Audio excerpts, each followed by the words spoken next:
সম্মানিত উপস্থিতি, আজকে জুমার খুতবায় আমরা যে বিষয়টি নিয়ে গুরুত্বপূর্ণ আলোচনা করব, বিষয়টি মুসলিম সমাজে সবথেকে বেশি অবহেলিত বিষয়, সেটি হচ্ছে সলাত।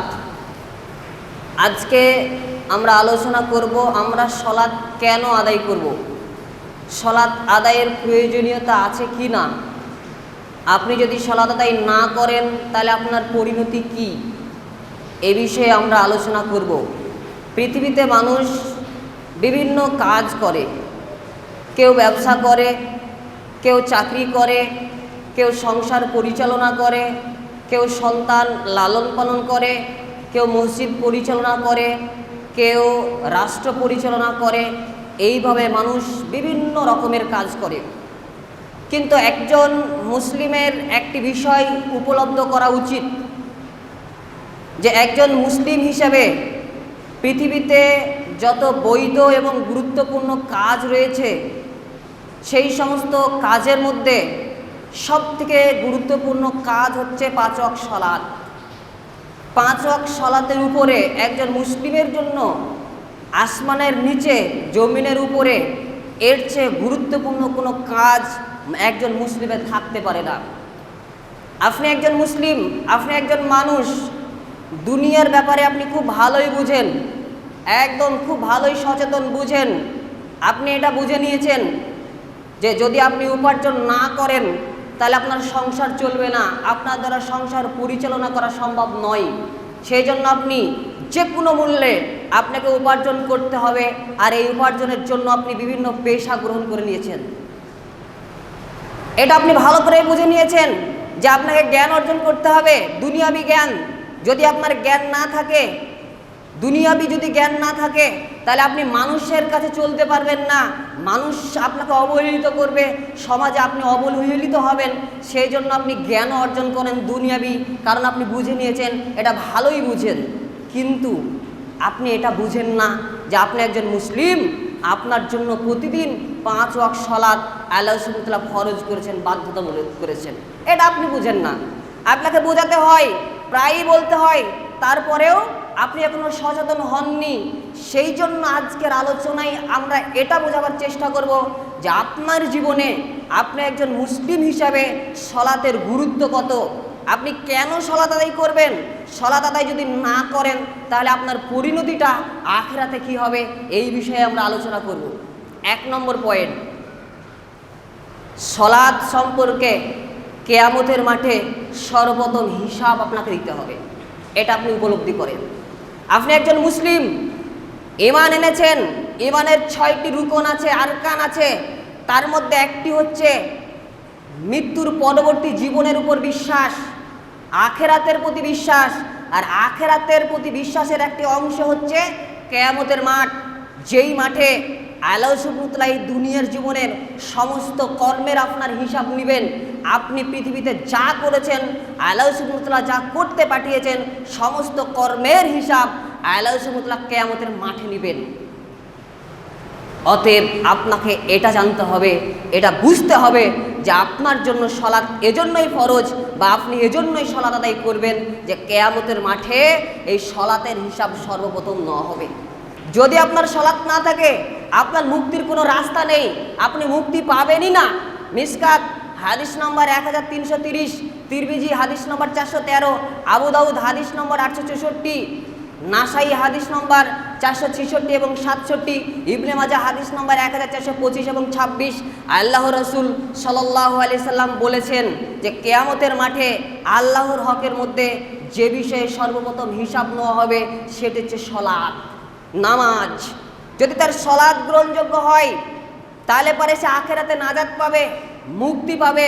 আর সলাত যদি গ্রহণযোগ্য না হয়, সলাত যদি সে আদায় না করে থাকে, তাহলে কিয়ামতের মাঠে তার মুক্তি পাওয়ার কোনো রাস্তাই নাই, তার কোনো ইবাদতই কবুল হবে না। সলাতের উপরেই সমস্ত ইবাদত, সমস্ত কর্ম নির্ভরশীল। আপনি একজন মানুষ, আপনি মানুষকে সহযোগিতা করছেন, দান করছেন, এটা কার উপর নির্ভরশীল? সলাতের উপর। সলাৎ থাকলে গ্রহণ হবে, নচেত গ্রহণ হবে না।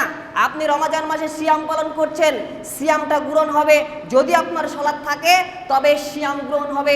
এইরকম যাবতীয় নেক আমল গ্রহণ হবে, নচেত আপনার আল্লাহ সুবহানাহু ওয়া তাআলা কোনো আমলই গ্রহণ করবেন না। আপনি বুঝতে পারছেন যে আপনার জীবনে সলাৎ কতটা গুরুত্বপূর্ণ। এক নম্বর পয়েন্ট, যে কিয়ামতের মাঠে সর্বপ্রথম সলাতের হিসাব আল্লাহ সুবহানাহু ওয়া তাআলা নেবেন। নাম্বার 2, আপনি যদি সলাত আদায় করেন, তাহলে এই সলাত গুনাহের কাজ থেকে বাঁচিয়ে রাখবে, পাপের কাজ থেকে, পাপের কর্ম থেকে আপনাকে বাঁচিয়ে রাখবে। আপনি জেনা করছেন, জেনা থেকে কে বাঁচিয়ে রাখবে? সলাত।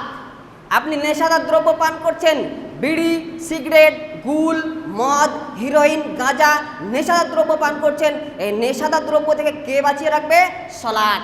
আপনি সুদ খাচ্ছেন, সুদ থেকে কে বাঁচিয়ে রাখবে? সলাত। আপনি হারাম উপার্জন করছেন, এই হারাম উপার্জন থেকে কে বাঁচিয়ে রাখবে? সলাত। আপনি বেপরোয়াভাবে চলাফেরা করছেন, আপনি পাবজি গেম খেলছেন, এইভাবে বিভিন্ন কাবিরা গুনাহের সঙ্গে নিযুক্ত আছেন, এই গুনাহ থেকে যেই বিষয়টি আপনাকে বাঁচিয়ে রাখবে সেটি হচ্ছে সলাত। সলাত হচ্ছে এমন একটি ইবাদত, আপনি যদি সলাত আদায় করেন, তাহলে সলাত পাপের কাছ থেকে আপনাকে বিরত রাখবে। আল্লাহ সুবহানাহু ওয়া তাআলা বলেন সূরা আল-কাবুত, সূরা নম্বর 29, আয়াত নম্বর 45, ইন্নাস সলাতা তানহা আনিল ফাহশাহি ওয়াল মুনকার।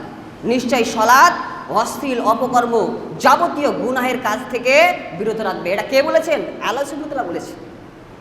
মিশকাতুল মাসাবি হাদিস নম্বর 1237, সিলসিলা সহিহা হাদিস নম্বর 3482, আল্লাহ রাসূল সাল্লাল্লাহু আলাইহি সাল্লামের নিকট একজন সাহাবী এসে একজন ব্যক্তির উপরে অভিযোগ করলো যে একজন ব্যক্তি ভোর রাত্রিবেলায় সলাত আদায় করে, তাহাজ্জুদের সলাত আদায় করে, আর সকালে গিয়ে চুরি করে।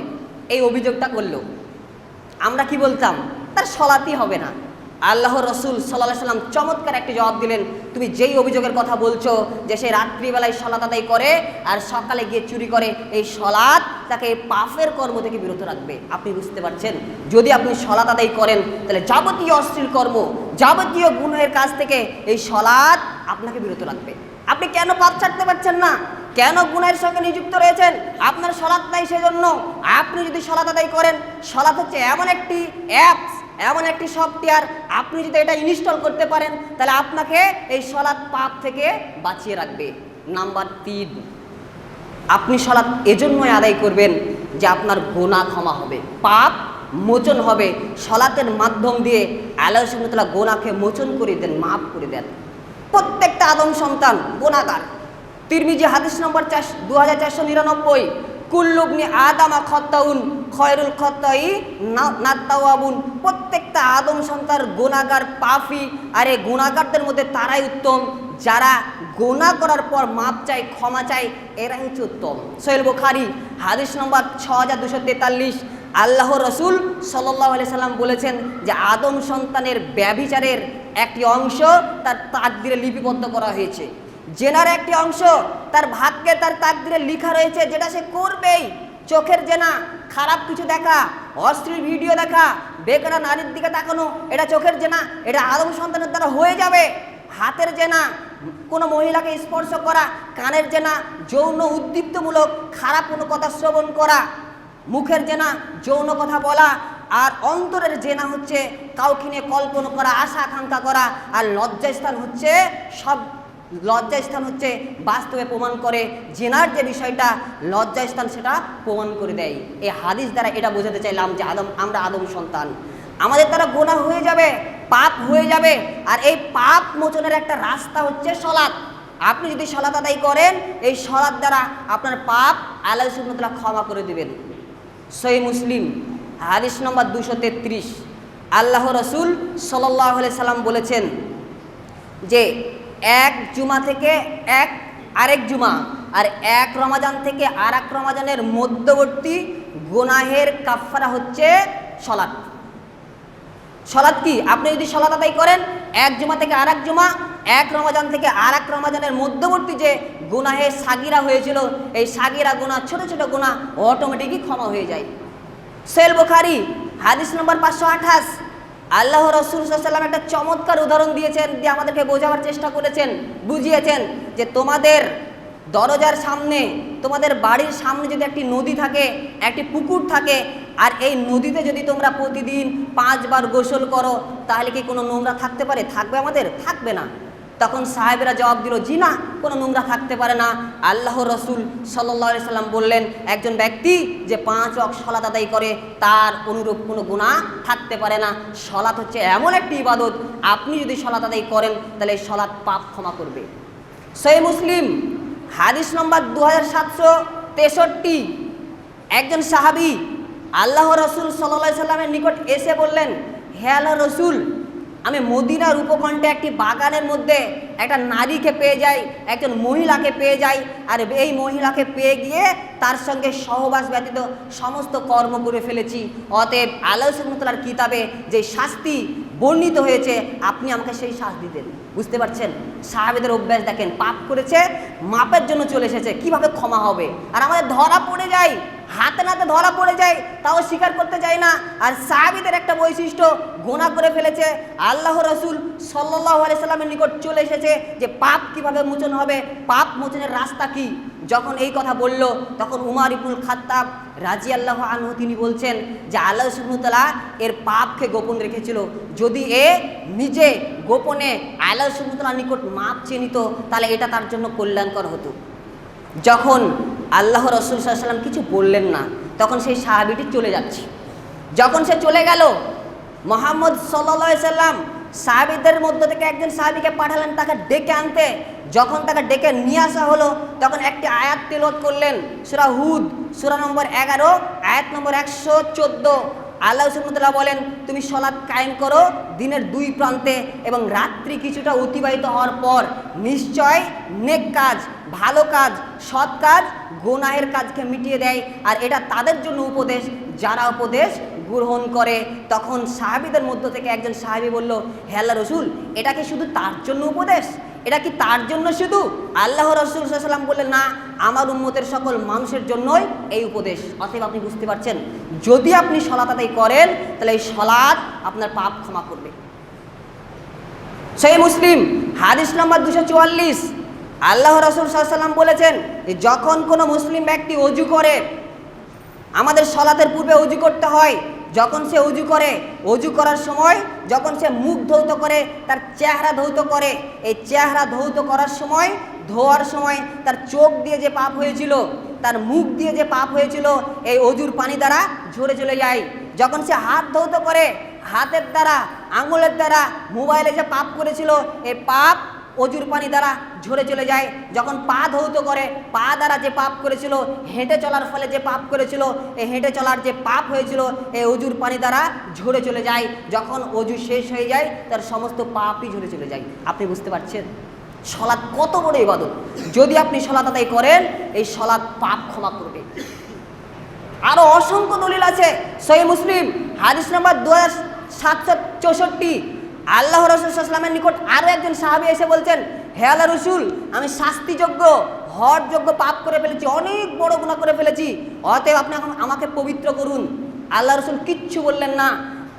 সালাতের ওয়াক্ত হয়ে গেছে, সালাতের সময় হয়ে গেছে, আল্লাহ রাসূল সাহাবীদেরকে নিয়ে সালাত আদায় করালেন।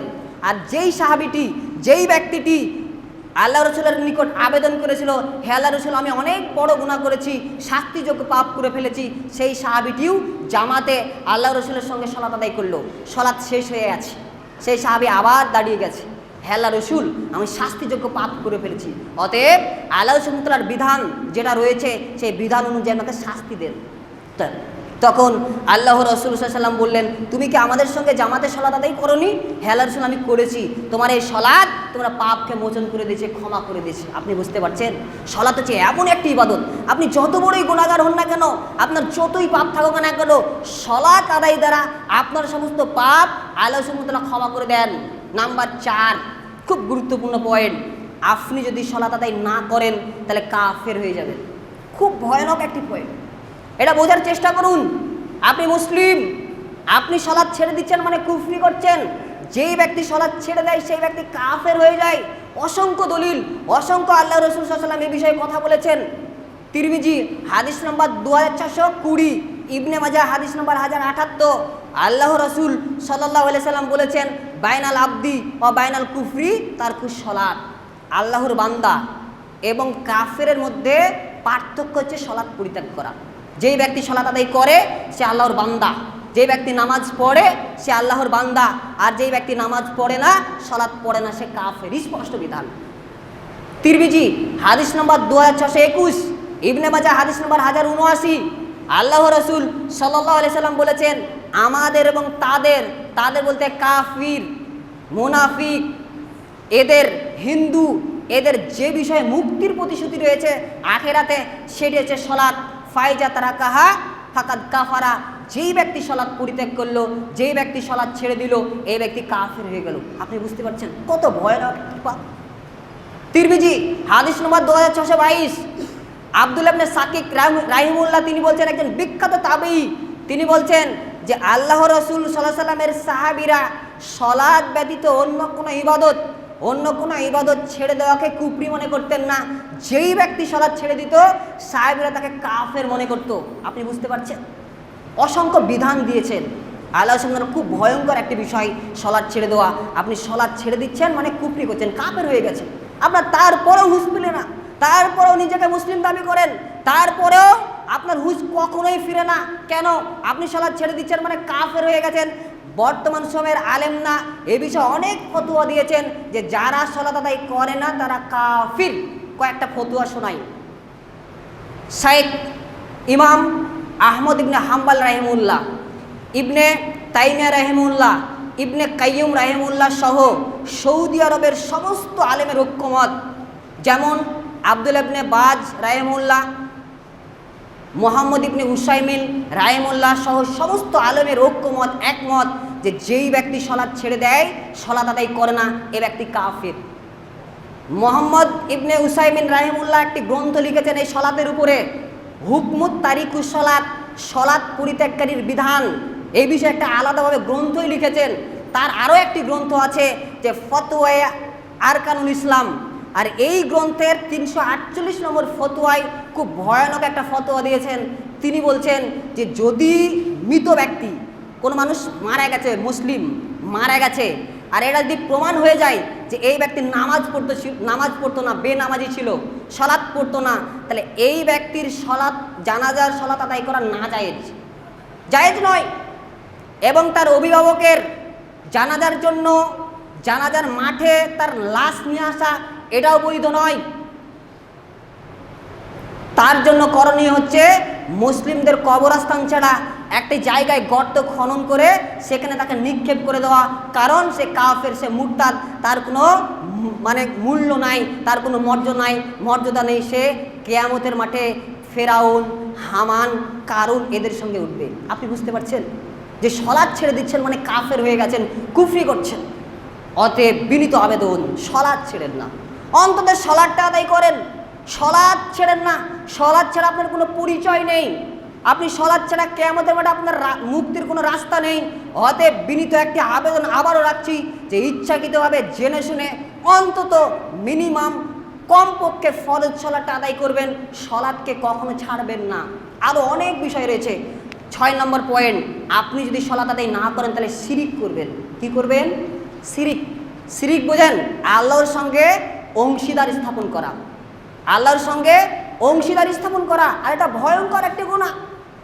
আল্লাহ সুবহানাহু ওয়া তাআলা বলেন সূরা নিসা সূরা নম্বর 4 আয়াত নম্বর 48 যে আল্লাহ সুবহানাহু ওয়া তাআলা সমস্ত গুনাহ ক্ষমা করে দেবেন, কিন্তু শিরকের গুনাহ ক্ষমা করবেন না। এত ভয়ানক পাপ, এত ভয়ানক একটি পাপ। আপনি সালাত ছাড়ছেন মানে শিরক করছেন। ইবনে মাজাহ হাদিস নম্বর 1080, লাইসা বাইনাল আবদি ওয়াস শিরকি ইল্লা তারকুস সালাত ফাইজা তারাকাহা ফাকাদ আশরাকা। আল্লাহর বান্দা এবং শিরকের মধ্যে পার্থক্য হচ্ছে সালাত পরিত্যাগ করা। যে ব্যক্তি সালাত পরিত্যাগ করলো সে শিরিক করলো। আপনি সালাত ছেড়ে দিচ্ছেন মানে শিরিক করছেন। আপনি যদি সালাত আদায় না করেন জাহান্নামে আপনাকে যেতে হবে। জাহান্নামে গিয়ে জাহান্নামীরা এই স্বীকারোক্তি দিবে যে আমরা এই জন্যই জাহান্নামে গেছি যে আমরা নামাজ পড়তাম না, সালাত পড়তাম না। সূরা মুদাসসির সূরা নম্বর 74 আয়াত নম্বর 42 এবং 43 আল্লাহ সুবহানাহু ওয়া তাআলা বলেন, মা সালাকাকুম ফি সাকার, তোমাদেরকে কোন জিনিস জাহান্নামে নিয়ে গেছে? জান্নাতবাসীরা জাহান্নামবাসীদেরকে জিজ্ঞেস করবে, তোমরা কেন জাহান্নামে গেছো? তোমাদের আজকে স্থান জাহান্নামে কেন হয়েছে? কোন কারণে, কি কাজ করেছো? তখন জাহান্নামীরা জবাব দিবে, কলু লাম নাকু মিনাল মুসল্লিন, আমরা সালাত আদায় করতাম না, সালাত না আদায় করে জীবনযাপন করতাম, সালাত না আদায় কারণে, নামাজ না পড়ার কারণে আজকে আমাদেরকে জাহান্নামে যেতে হচ্ছে। আপনি বুঝতে পারছেন, সালাত যদি আপনি আদায় না করেন তাহলে কত বড় আপনি একজন অপরাধী, কাফের হয়ে গেছেন, কাফের হয়ে যাবেন, শিরিক করছেন, আপনি গুনাহ থেকে বাঁচতে পারবেন না। অতএব বিনীত অনুরোধ, আপনি সালাত আদায় করুন, কমপক্ষে সালাত আদায় করুন। আজকে মুসলিমদের উপর অত্যাচার চলছে, মুসলিমদের উপর অত্যাচার চলার অন্যতম একটি কারণ হচ্ছে সালাত পরিত্যাগ করা। আল্লাহ সুবহানাহু ওয়া তাআলার পক্ষ থেকে সাহায্য না আসার অন্য একটি কারণ হচ্ছে সালাত ছেড়ে দেওয়া। মিসকাত হাদিস নম্বর 61, আল্লাহ রাসূল সাল্লাল্লাহু আলাইহি ওয়াসাল্লাম মুআয ইবনে জাবালকে 10টি উপদেশ দিয়েছিলেন। তার মধ্যে একটি উপদেশ হচ্ছে ওয়ালা তাতরুকান্না সলাতা মাকতুবাতান মুতাআম্মিদান ফাইন্না মান তারাকা সলাতা মাকতুবাতান মুতাআম্মিদান ফাকাত বারিয়াত মিনহু জিম্মাতুল্লাহ। হে মুআয, তুমি ইচ্ছাকৃতভাবে জেনে শুনে কখনো ফরজ সালাতকে ছাড়বে না। যেই ব্যক্তি ফরজ সালাতকে ছেড়ে দেয় তার সঙ্গে আল্লাহর কোনো সম্পর্ক থাকে না। আল্লাহ তার হিফাজতের দায়িত্ব উঠিয়ে নেন। আজকে মুসলিমদের উপর অত্যাচার চলছে, আল্লাহ সুবহানাহু ওয়া তাআলার পক্ষ থেকে সাহায্য আসছে না, তার কারণ আমরা সালাত ছেড়ে দিয়েছি, আল্লাহর সঙ্গে সম্পর্ক আমাদের নেই, সম্পর্ক কেটে গেছে, সেই জন্য আল্লাহর সুবহানাহু ওয়া তাআলার পক্ষ থেকে কোনো সাহায্য আসছে না। অতএব কিন্তু আবেদন এবং অনুরোধ, কমপক্ষে 5 ওয়াক্ত সালাতের হিফাজত করুন, সালাত আদায় করুন। সালাত আদায় যদি না করেন আপনার মুক্তির কোনো পথ ঘাট অন্তত আমাদের জানা নেই। আল্লাহর কাছে দোয়া করি, হে আল্লাহ আমাদেরকে 5 ওয়াক্ত সালাত আদার তৌফিক দান করো। সকলে বলুন আল্লাহুম্মা আমিন। যারা আমরা সালাত আদায় করি তাদের বিষয়ে কয়েকটি কথা বলি, যে আমাদেরকে সালাত আদায় করতে হবে একদম আল্লাহ রাসূল সাল্লাল্লাহু আলাইহি ওয়াসাল্লাম যেভাবে শিক্ষা দিয়েছেন। আজকে সালাতে আমাদের অনেক ভুল ত্রুটি রয়েছে, কারণ আমরা পড়াশোনা করে আলেমদের কাছ থেকে শিখে সালাত আদায় করি না, মানুষের দেখা দেখি। ছোটোবেলায় এসেছি, মসজিদে যেভাবে সালাত আদায় করে সেইভাবে আমরা সালাত আদায় করতে লেগেছি। জি না, আপনি একদম আল্লাহ রসুলের তরিকায়, আল্লাহ রসুল যেভাবে সালাত আদায় করেছেন সেইভাবে আপনি সালাত আদায় করবেন। সেই জন্য আপনাকে জ্ঞান অর্জন করতে হবে। আল্লাহ রসুল সাল্লাল্লাহু আলাইহি সাল্লাম বলেছেন, সহিহ বুখারী হাদিস নম্বর 631, সল্লু কামা রাআইতুমুনি উসল্লি, তোমরা সেইভাবে সালাত আদায় করো যেভাবে আমাকে সালাত আদায় করতে দেখছো। অতএব আল্লাহ রসুলের তরিকায় আপনাকে সালাত আদায় করতে হবে, সুন্দরভাবে সালাত আদায় করতে হবে, নির্দিষ্ট সময়ে সালাত আদায় করতে হবে। আমাদের সমস্যা, যারা 5 ওয়াক্ত সালাত আদায় করি, আমাদের চিন্তা ভাবনা মসজিদেই সালাত আদায় করতে হবে। আপনি মাঠে আছেন, জোহর আসর আপনার কাজা, কেন কাজা হবে? আপনি মাঠে আছেন, আপনাকে মাঠেই সালাত আদায় করতে হবে। সফরে আছেন, কলকাতায় গেছেন, ট্রেনে আছেন, ট্রেনেই সালাত আদায় করতে হবে। সৌদি আরবে যাচ্ছেন, প্লেনে আছেন, প্লেনেই সালাত আদায় করতে হবে। সর্ব অবস্থায় হসপিটালে আছেন, বেডেই সালাত আদায় করতে হবে। আপনাকে নির্দিষ্ট সময়ে সালাত আদায় করতে হবে। সূরা নিসা সূরা নম্বর 4 আয়াত নম্বর 103, আল্লাহ সুবহানাহু ওয়া তাআলা বলেন, ইন্না সলাতা কানাত আলাল মুমিনিনা কিতাবাম মাওকুতা, নিশ্চয়ই সালাত মুমিনদের জন্য নির্দিষ্ট সময়ে সালাত আদায় করা হয়েছে। অতএব নির্দিষ্ট সময়ে সালাত আদায় করবেন। আর একটা বিষয়, সালাতে রুকু এবং সিজদা খুব সুন্দরভাবে আদায় করবেন, তাড়াহুড়োর মধ্যে সালাত আদায় করবেন না। এটা বিশাল আমাদের সমস্যা। যারা 5 ওয়াক্তের মুসল্লি 2 মিনিট 2.5 মিনিটের মধ্যে সালাত শেষ হয়ে যায়, রুকু সিজদা হয় না। অথচ আপনার যদি রুকু সিজদা না হয় আপনার সালাত হবে না। অনেক দলিল আছে। আল্লাহ রসুল সাল্লাল্লাহু আলাইহি সাল্লাম ভয়ঙ্কর কয়েকটা হাদিস বলেছে। মিসকাত হাদিস নম্বর 885, আল্লাহ রসুল বলছেন যে চোরের মধ্যে সব থেকে নিকৃষ্ট চোর হচ্ছে সালাত চোর। সাহাবেরা প্রশ্ন করলো, হে আল্লাহর রাসূল, মানুষ আবার কীভাবে সালাত চুরি করে? সালাত আবার চুরি করা হয় নাকি? তখন আল্লাহ রাসূল সাল্লাল্লাহু আলাইহি ওয়াসাল্লাম বললেন, রুকু সিজদা সঠিকভাবে আদায় না করে মানুষ সালাত চুরি করে। অতএব রুকু এবং সিজদাকে ভালোভাবে আদায় করবেন। রুকু সিজদা যদি সঠিকভাবে না হয় আপনার সালাতই হবেই না, সালাত হবেই না। সহিহ বুখারী হাদিস নম্বর 757, আল্লাহ রাসূল সাল্লাল্লাহু আলাইহি ওয়াসাল্লাম মসজিদে আছেন, একজন সাহাবী মসজিদে প্রবেশ করলো, মসজিদে প্রবেশ করে সালাত আদায় করলো। সালাত আদায় করে আল্লাহ রাসূল সাল্লাল্লাহু আলাইহি ওয়াসাল্লামকে গিয়ে সালাম দিল। আল্লাহ রাসূল সাল্লাল্লাহু আলাইহি ওয়াসাল্লাম সালামের জবাব দিলেন। সালামের জবাব দিয়ে বললেন, ইরজে, ফিরে যাও, ফাসাল্লি ফাইন্না কালাম তুসল্লি, ফিরে গিয়ে সালাত আদায় করো, কেননা তুমি সালাত আদায় করোনি। সেই সাহাবীটি ফিরে গেল, ফিরে গিয়ে সালাত আদায় করলো। আবার এসে মুহাম্মদ সাল্লাল্লাহু আলাইহি ওয়াসাল্লামকে সালাম দিল, সালামের জবাব দিলেন, দিয়ে একই কথা বললেন, ইরজে, ফিরে যাও, ফাসল্লি ফাইন্নাকা লাম তুসল্লি, ফিরে গিয়ে সলাত আদায় করো, কেননা তুমি সলাত আদায় করোনি। এইভাবে 3 বার বললেন। অথচ সাহাবীটি কয়বার সলাত আদায় করেছে? 3 বার। আল্লাহ রাসূল বললেন না তুমি সলাত আদায় করেছে ঠিক আছে, তোমার একটু ভুল হয়েছে, রুকুটা ভুল আছে, সিজদাটা ভুল আছে, তোমার কেরাতটা ঠিকঠাক হয়নি, তোমার দাঁড়ানো ঠিকঠাক হয়নি, এ কথা বললেন না। আল্লাহ রাসূল একেবারেই কি বললেন? তুমি সলাতে আদায় করোনি। মানে এখান থেকে বোঝা যায় আপনার যদি সলাতে রুকু, সিজদা, দোয়া ঠিকঠাক যদি না হয়, আপনি ওই ব্যক্তিদের অন্তর্ভুক্ত হবেন যে ব্যক্তি সলাত আদায় করে না। অতএব আপনাকে সুন্দরভাবে খুশুর সঙ্গে, বিশেষ করে রুকু এবং সিজদা লম্বা সময় নিয়ে ধীর স্থিরতার সঙ্গে সলাত আদায় করবেন, নচেত আপনার এই সলাত গ্রহণযোগ্য হবে না। মহান সত্তা আল্লাহ সুবহানাহু ওয়া তাআলার নিকট এ দোয়া, এ প্রার্থনা, হে আল্লাহ, আজকের জুমার খুতবায় আমরা যতজন উপস্থিত ছিলাম সকলেই যেন আমাদের যে গাফিলতি, আমাদের যে উদাসীনতা, এই উদাসীনতাকে দূর করে আমরা 5 ওয়াক্ত কমপক্ষে ফরজ সালাতটা আদায় করতে পারি, সেই তৌফিক তুমি দান করো। সকলে বলুন আল্লাহুম্মা আমিন। হে আল্লাহ, আমাদের ওই রকম মানসিকতা তৈরি করে দাও যেই রকম মানসিকতা ওই ব্যক্তির ছিল যে সে সলাত আদায় করতো না।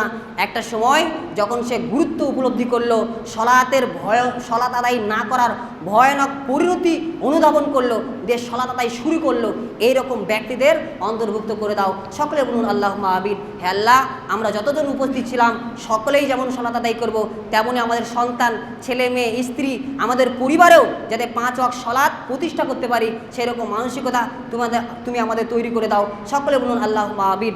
আল্লাহুম্মা সাল্লি আলা মুহাম্মাদি ওয়া আলা আলি মুহাম্মাদ কামা সাল্লাইতা আলা ইব্রাহিম ওয়া আলা আলি ইব্রাহিম ইন্নাকা হামিদুম মাজিদ। আল্লাহুম্মা বারিক আলা মুহাম্মাদি ওয়া আলা আলি মুহাম্মাদ কামা বারাকতা আলা ইব্রাহিম ওয়া আলা আলি ইব্রাহিম ইন্নাকা হামিদুম মাজিদ। সুবহানা রাব্বিকা রাব্বিল ইজ্জাতি আম্মা ইয়াসিফুন ওয়া সালামুন আলাল মুরসালিন ওয়াল হামদুলিল্লাহি রাব্বিল আলামিন। আমিন।